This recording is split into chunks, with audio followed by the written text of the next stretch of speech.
Republican party of India Dapoli यांच्या वतीने दापोली शहरातील काळकाई कोंड येथील डॉक्टर बाबासाहेब आंबेडकर स्मारक सभागृहात भारतीय संविधान गौरव दिन मोठ्या उत्साहात साजरा करण्यात आला। साजरा करण्यात आलेल्या या भारतीय संविधान गौरव दिनाच्या कार्यक्रमात महाराष्ट्र राज्याचे गृह, महसूल, ग्रामविकास आणि पंचायत राज, अन्न नागरी पुरवठा, ग्राहक संरक्षण आणि औषध प्रशासन राज्यमंत्री नामदार योगेश कदम यांचा आरपीआयच्या वतीने जाहीर सत्कार करण्यात आला।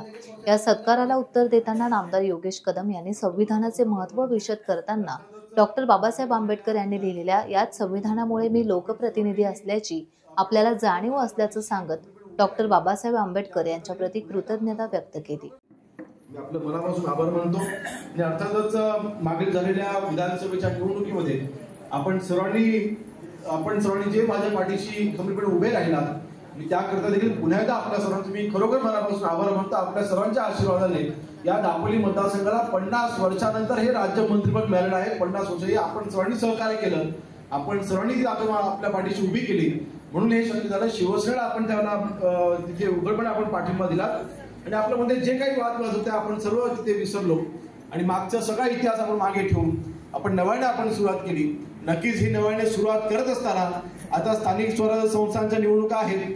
आता या निवडणुकीमध्ये देखील मागे मला आठवते आपल्या बैठका झाल्या होत्या, लोकसभेच्या वेळेला युती होते, विधानसभेच्या वेळेला युती होते, मग स्थानिक स्वराज्य संस्थांच्या निवडणुका आल्या की युती शिवसेना विसरते।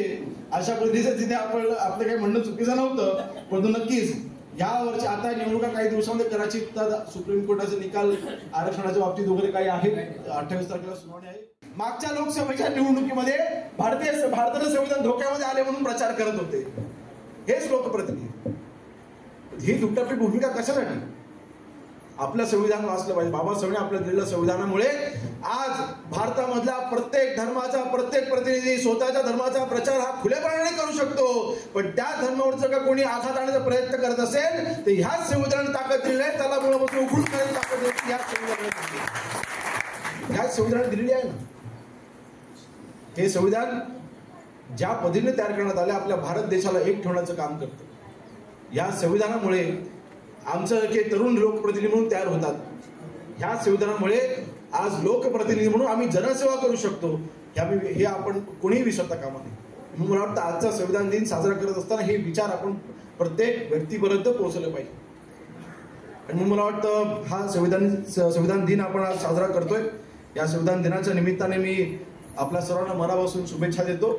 परंतु आज नक्कीच आजच्या कार्यक्रमामधून आम्ही देखील बोध घेतलाय, नक्कीच काही शिकण्यासारखं आम्हाला देखील तिथे मिळालेलं आहे आणि त्याकरिता नक्कीच यापुढे भविष्यामध्ये देखील आपण एकत्रित मिळून नक्कीच आपण हा दिन आपण साजरा करू आणि एकत्रितरित्या संविधानाचं महत्त्व आपल्या मतदारसंघापासून सुरुवात करू, काही हरकत नाही। प्रत्येक व्यक्तीपर्यंत या संविधानाचं महत्त्व आपण पोहोचवलं पाहिजे। या संविधानाचं नक्की महत्त्व काय आहे, संविधानामुळे आपल्याला कशा पद्धतीने आपण ताकद मिळालेली आहे हे आपण मला वाटतं प्रत्येक व्यक्तीपर्यंत पोहोचवण्याचं काम हे आपल्याबाबत आपण एकत्रित मिळून करू एवढी फक्त इच्छा व्यक्त करतो। टाइम्स डिजिटलला लाईक करा, सबस्क्राईब करा, शेअर करा आणि बेल आयकॉन दाबायला विसरू नका। पाहत रहा टाइम्स डिजिटल।